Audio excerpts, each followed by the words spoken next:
As coisas nem sempre saem como planejado, mas no mundo do planejamento urbano, o custo de errar pode ser catastrófico. De pontes que não levam a lugar nenhum, a cidades afundando no oceano, aqui estão algumas das coisas mais chocantes que o planejamento urbano não conseguiu prever.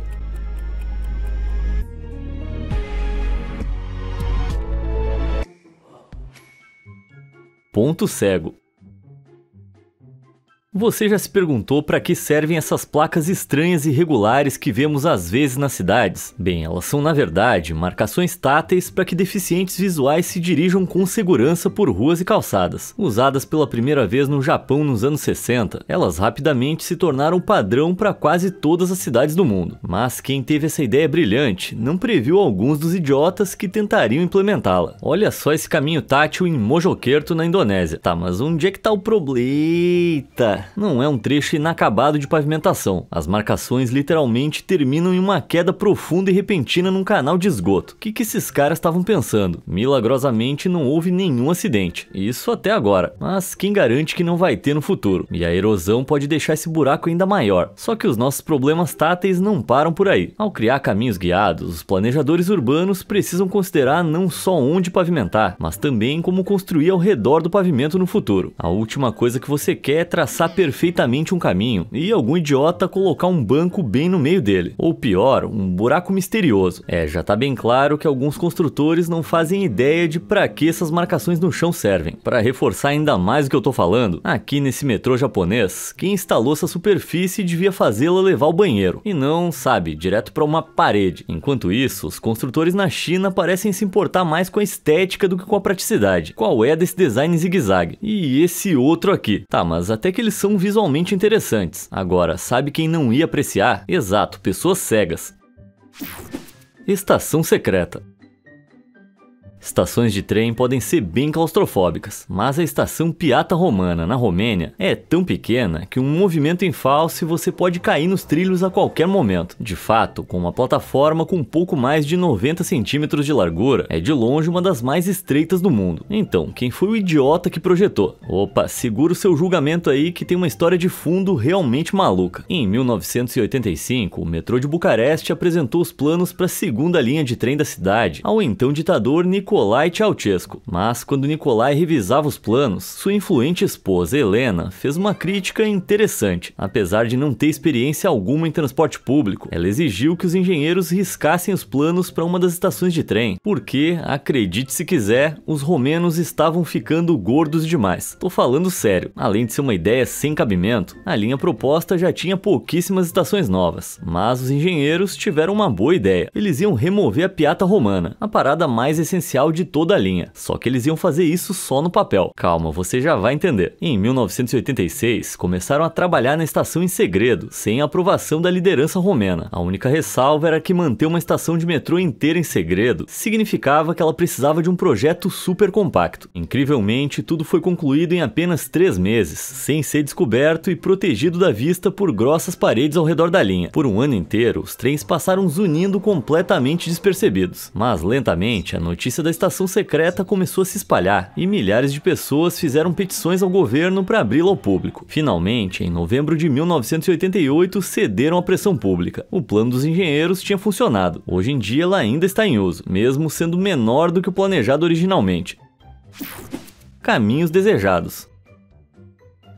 Às vezes, um projeto ruim pode se destacar de maneiras bem óbvias, e em nenhum lugar isso é mais óbvio do que em algo chamado caminhos desejados. Sabe quando você tá andando pela rua e decide cortar caminho pela grama porque vai ser mais rápido? Se um número suficiente de pessoas tomar a mesma decisão, voilá, você fica com uma área desgastada, também conhecida como caminho desejado, e é algo que poderia ter sido evitado se quem planejou a calçada tivesse feito um trabalho melhor. Uma trilha bem construída tem um mínimo possível de desvios. Sério, quem é que achou que aquele anel enorme era uma boa ideia? O mesmo vale para esse caminho que corta a barreira do portão da linha de tráfego. Sério, por que eu deveria descer da bicicleta e pegar o caminho certo, se tem um caminho perfeitamente bom pelo qual posso passar do lado? Mas às vezes, os caminhos desejados podem parecer um grande dane-se para quem projetou um caminho perfeitamente utilizável. Tipo esse, que tá literalmente ao lado de um lugar que foi feito para passar caminhando. Agora, se você quer saber, eu acho que a culpa é desse espaçamento estranho entre o calçamento e do tamanho irregular circular entre eles. Dito isso, nem sempre se deve julgar uma estrada pelo seu atalho. À primeira vista, esse caminho sinuoso parece completamente inútil, mas se você olhar melhor, ele serve na verdade para ajudar na acessibilidade de cadeiras de rodas nessa subida. Na verdade, os caminhos desejados deveriam servir como um guia para onde os caminhos reais deveriam ser construídos, que foi exatamente o que aconteceu no caso da Universidade de Ohio. Em 1914, os seus terrenos tinham se tornado uma confusão de trilhas maltratadas. Então, de maneira inteligente, a universidade decidiu pavimentar sobre eles, transformando-os nos caminhos oficiais da faculdade. Toda aquela bela vegetação intocada é um sinal de um trabalho bem feito.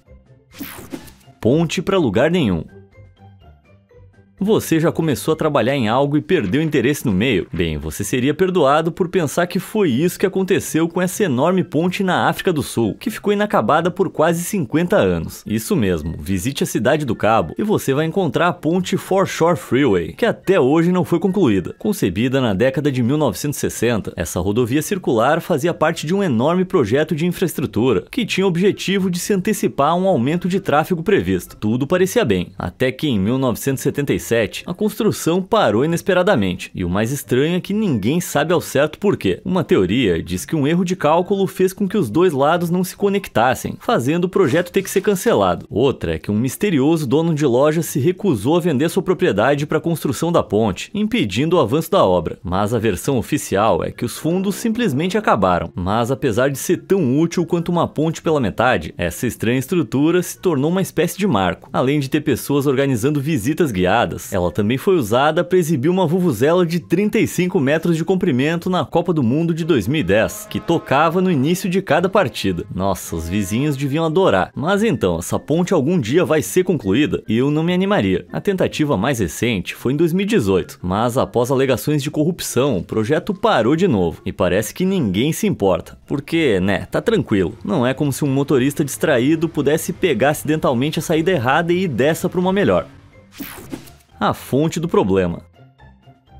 Às vezes, descuidos no planejamento podem ter consequências muito sérias. Em 2010, o Hospital Aurora, no estado de Wisconsin, nos Estados Unidos, descobriu uma coisa chocante. 8 visitantes foram hospitalizados depois de serem infectados com um tipo grave de pneumonia chamada doença dos legionários. Embora a disseminação da doença em hospitais não seja tão rara, nenhum dos infectados era paciente. Aliás, metade nem chegou perto de um paciente, chegando apenas para pegar receitas ou entregar pedidos. Então, por que diabos eles estavam ficando doentes de repente? Depois de muita pesquisa, investigadores de saúde pública rastrearam todas as infecções até uma única origem: a fonte no saguão do hospital. Ué, como assim? Acontece que ela usava a mesma água dia após dia e ficava ao lado de uma lareira, com a chama constantemente a esquentando. Isso significava que a água parada era aquecida a ponto de se tornar um ambiente perfeito para proliferar bactérias que prosperam em temperaturas mais altas. O maior problema não era a água em si, mas sim o que estava escondido embaixo dela. Na base da fonte, escondida sob pedras decorativas, havia um material semelhante à espuma. Ele absorveu e aprisionou a água contaminada, que se tornou ainda mais quente na espuma parada, tornando-a completamente infestada pela bactéria Legionella. Isso significava que, conforme as pessoas passavam, pequenas gotículas contaminadas com bactérias entravam em suas bocas e as infectavam. Cara, que troço nojento. Felizmente, as 8 pessoas se recuperaram completamente, mas que sirva de lição: hospitais e fontes não combinam. Mas mesmo livres de bactérias, fontes ainda podem causar consequências altamente inesperadas. Por exemplo, a famosa Fontana di Trevi em Roma. Todos os dias, milhares de pessoas se reúnem aqui para jogar uma moeda, a ponto de reunir mais de $1 milhão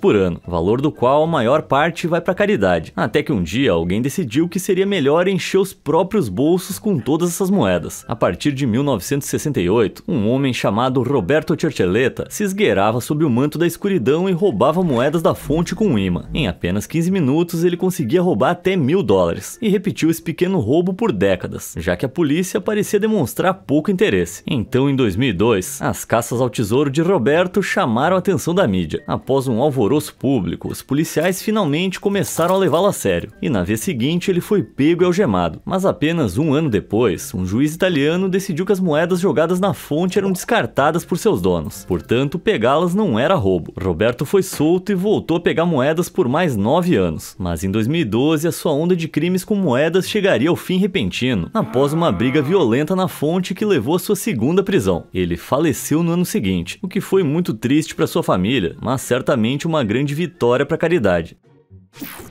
Apaixonados.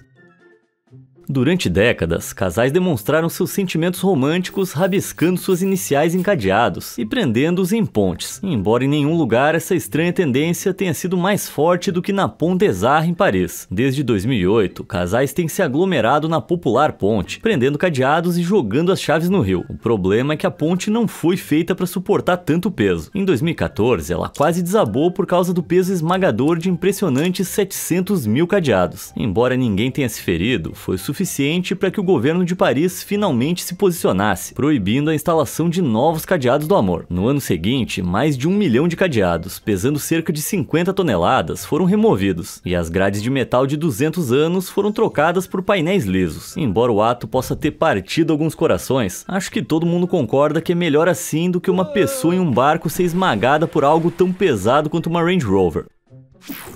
Design hostil. Você pode presumir que espaços públicos bem projetados visam unir as pessoas, mas um estilo popular de arquitetura visa fazer exatamente o oposto. Conhecido como arquitetura hostil, ele incorpora pontas, barras e superfícies inclinadas para desincentivar certas pessoas, como moradores de rua e skatistas. Nossa, quanta empatia! Mas esse design agressivo teve algumas consequências não intencionais que receberam tantas críticas quanto as pretendidas. Por exemplo, reduzindo as opções de assentos para idosos ou deficientes. Digamos que o vovô precise se inclinar em um banco. Ele vai ter dificuldade com a barra de metal presa nas costas. E forçar pessoas em situação de rua a se afastarem de espaços bem iluminados não significa que eles simplesmente vão sumir. Muito provavelmente eles acabam se mudando para áreas que não são tão seguras. Além disso, se parece meio perigoso colocar um monte de objetos de metal intencionalmente pontiagudos em espaços públicos, é porque de fato é mesmo. Em 2024, um menino britânico de 4 anos aprendeu isso da maneira mais difícil, ao tropeçar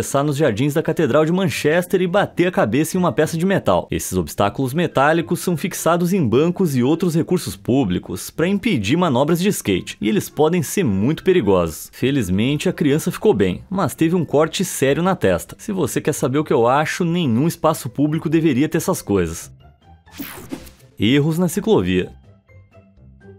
A vida de um ciclista urbano é repleta de perigos, mas se tem um lugar onde eles deveriam se sentir seguros é na ciclovia. Mas de alguma forma, alguns planejadores urbanos simplesmente não conseguem entender isso, como quem projetou essa ciclovia estranhamente ondulada na Hungria. Parece mais uma pump track, rotas especializadas para ciclistas aproveitarem os movimentos do corpo para cima e para baixo para gerar impulso. Só que normalmente elas são usadas em percursos, e não assim no dia a dia ao lado de uma estrada. Pelo menos ela tem um propósito, ao contrário desse erro no Arizona. Claramente o pintor da ciclovia e o projetista da estrada não estavam falando a mesma língua. Já essa aqui na Indonésia parece que tá bem ok. Uma linha reta, plana, bonita. Ah não, tem um poste bem no meio. Bom, para dar o benefício da dúvida a quem planejou a ciclovia, talvez os postes tenham sido colocados lá depois, mas isso não desculpa quem colocou os postes. Pelo menos dá para passar ao redor deles, algo que é bem mais difícil para esses ciclistas da Romênia, graças ao tamanho dessa árvore. Tá, mas qual é dessa seta pintada nela? Isso era para ajudar? Mas a minha medalha de ouro vai para essa ciclovia na Macedônia. Não sei nem por onde começar. Por que diabos construíram uma mureta no caminho? Só consigo pensar que os ciclistas passavam voando na faixa de pedestres, e aí eles tiveram que levantar esse meio fio para segurar a galera. Mas vamos lá, né? Pra que pintar o topo de vermelho e dificultar a visão? Construir uma armadilha mortal para tentar ajudar na segurança no trânsito parece totalmente contraproducente.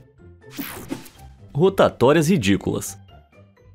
Poucas coisas dão mais frio na espinha de um motorista do que ter que usar uma rotatória. Só que nenhuma traz tanto terror quanto a rotatória mágica do Reino Unido. Inaugurada em Swindon em 1972, essa rotatória grande e complexa é tudo menos mágica, apesar de ter esse nome. A rotatória principal é cercada por 5 menores com 5 ruas diferentes, todas levando ao mesmo cruzamento. Mas o verdadeiro diferencial é que os motoristas podem entrar no cruzamento circular pela esquerda ou pela direita. Isso aí não é rotatória, isso aí é um vale tudo de carro-choque, mas tem uma lógica por trás dessa loucura. Graças à capacidade das pessoas de pegar qualquer direção, os carros podem entrar e sair bem mais rápido. Na verdade, mais de 1000 carros a mais usam a rotatória por hora do que uma rotatória tradicional. E o mais chocante é que também se provou mais seguro do que a maioria dos cruzamentos semelhantes. O trânsito flui quase o tempo todo por causa da grande quantidade de rotatórias. Então, geralmente, os carros se movem bem mais devagar em comparação com o sistema de parada e partida de uma rotatória padrão. Tá, mas se é essa maravilha toda, por que apareceu nesse vídeo? As pessoas que planejaram previram tudo? Sim e não. Esse design confuso pode funcionar bem na realidade, mas assusta tantas pessoas que elas escolhem rotas mais longas só para contornar a rotatória. Ela é frequentemente mencionada entre as rotatórias mais odiadas do país, algo que fica bem claro pelos inúmeros depoimentos de motoristas irritados. Pô, a galera nunca fica satisfeita com nada. O walkie-talkie.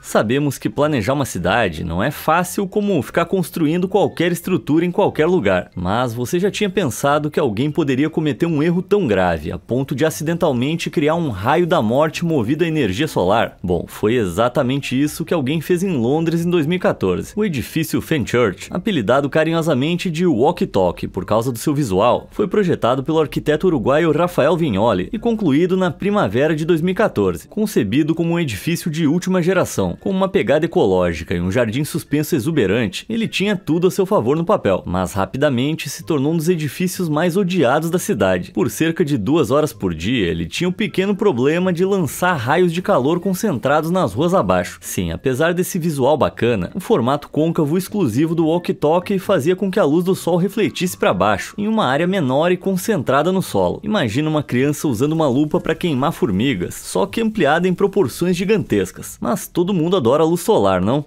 Não quando ela te atinge a 72 graus. Esse terror imponente queimou azulejos, assentos de bicicleta, carros e até provocou um pequeno incêndio bem em frente à loja de alguém. Uma pessoa até demonstrou o quão quente era, fritando alguns ovos com o feixe de luz refletido. É compreensível que os proprietários do prédio enfrentaram protestos de moradores furiosos e até tiveram que pagar milhares de dólares em reparos por derreter parte do jaguar de uma pessoa. Mas essa despesa não é nada comparado ao que eles tiveram que gastar para consertar o problema. Para começar, o exterior do prédio teve que ser escondido atrás de uma enorme tela de rede até a conclusão. Não é assim uma bela aparência para o seu mega projeto de 400 milhões de dólares. Depois eles instalaram um enorme parasol que absorve a luz para evitar danos futuros, no valor de cerca de 12,7 milhões de dólares. Que erro inimaginável. Mas sabe o que é mais louco? Essa foi a segunda vez que Viñoly cometeu exatamente o mesmo erro. Em 2009, ele era o arquiteto do Vdara Hotel de 57 andares em Las Vegas. Tava tudo uma beleza. Até que 1 ano depois, em uma piscina próxima, os turistas começaram a notar que os seus copos plásticos estavam derretendo e os seus cabelos ficando chamuscados. Logo ficou claro que o exterior alto e envidraçado do hotel estava lançando calor de nevada diretamente sobre eles. Mas parece que Viñoly não aprendeu nada com isso. Alguém precisa parar esse cara. Rupturas em rodovias.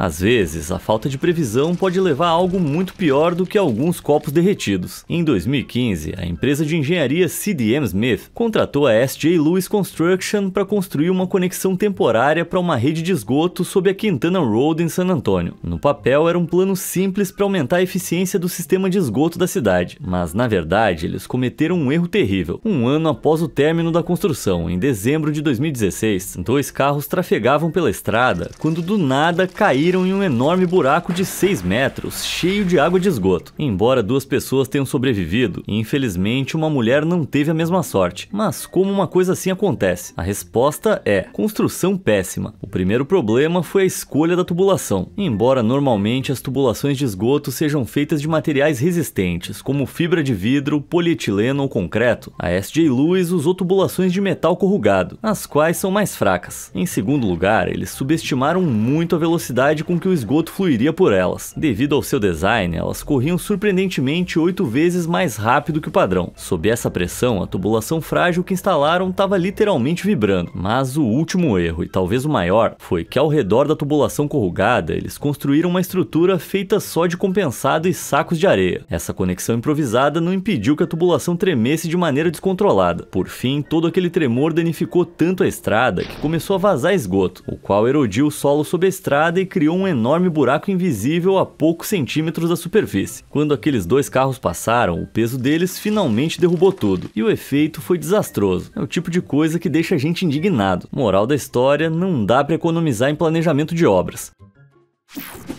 A cidade afundando.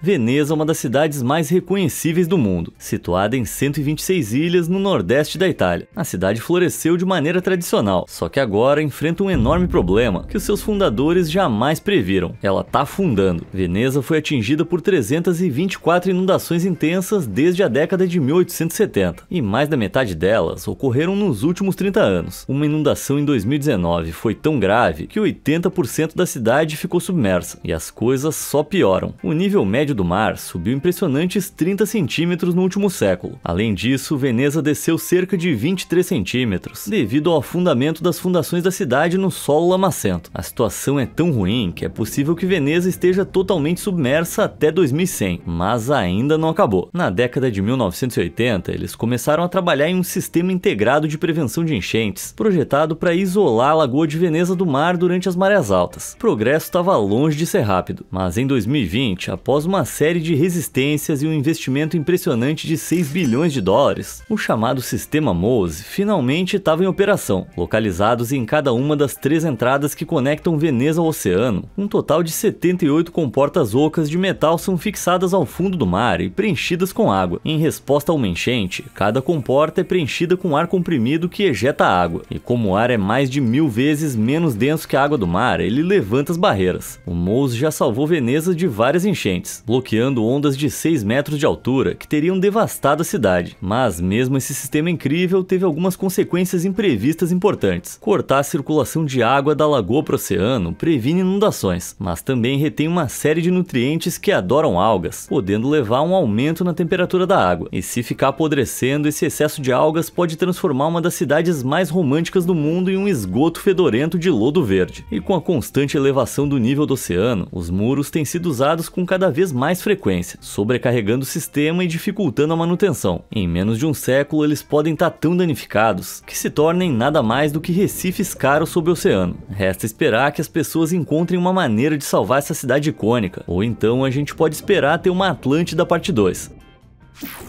Placas problemáticas.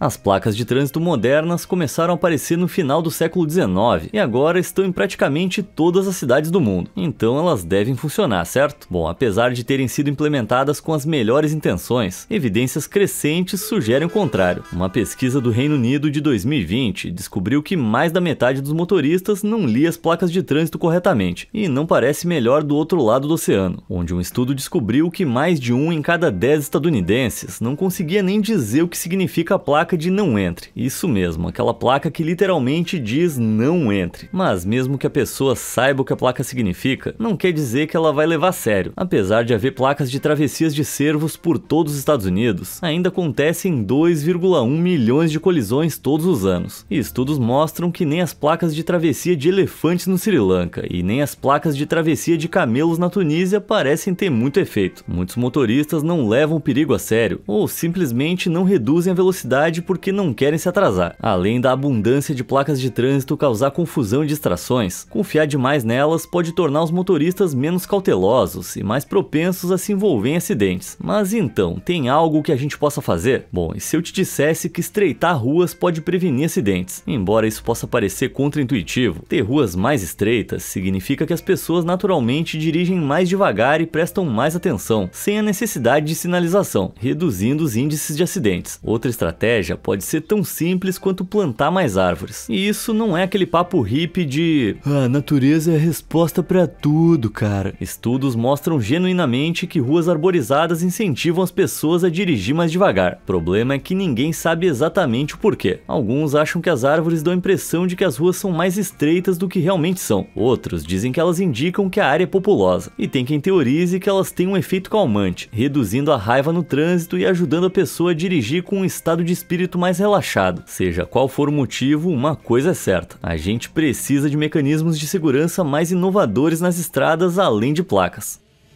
E essa é a sinalização de que o vídeo acabou. Qual desses planejamentos desastrosos mais te impressionou? E você conhece mais algum que eu não falei aqui? Me conta nos comentários e obrigado por assistir.